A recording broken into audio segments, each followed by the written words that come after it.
Hi, good morning everyone. Welcome back to the series of all about English. Brain rot அப்படின்னு ஒரு வார்த்தைங்க. ஒன்றும் இல்லை, மூளை வீணா போய் விட்டது, ராட்டுனா அழுகி விட்டது, இது எல்லாருக்கும் தெரியும்.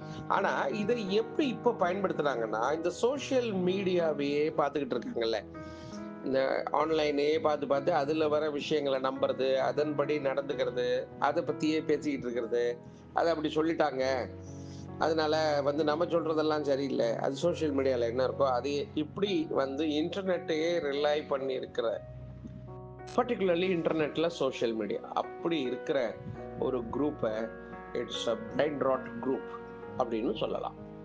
It's a brain rot generation அப்படி சொல்லலாம். ஸோ பிரைன் ராட் அப்படின்னா it's a slang term that refers to the negative effects of consuming low quality or addictive content, especially online. It can also refer to the state of being preoccupied by this content.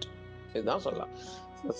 சிம்பிளா தமிழ்ல சொல்லணும்னா, எப்ப பார்த்தாலும் social மீடியால இருப்பதை அதையே பார்த்து கொண்டு இந்த என்ன சொல்ற நெட் சர்ஃபிங் அப்படின்னு சொல்லுவாங்கல்ல, அதுல உள்ள மட்டமான விஷயங்களை, இப்போ நெட்ல பரவலா எல்லா விஷயங்களும் வருது இல்லையா, அதுல ஜனர வெகுஜனமா இருக்கக்கூடிய ஒரு விஷயத்த பாப்புலிஸ்ட் அப்படின்னு சொல்லுவோம், பாப்புலிசம் அப்படின்னு சொல்லுவோம்ல, அந்த மாதிரி உள்ள வெகுஜனத்துக்கு இருக்கக்கூடிய வகையில உள்ளதை எடுத்து பார்த்து அதிலேயே மூழ்கி இருப்பதை பிரெயின் ராட் அப்படின்னு சொல்லியிருக்காரு. ஒரு நல்ல வார்த்தை, இதை நாம் தெரிந்து வைத்துக் கொள்ளலாம்.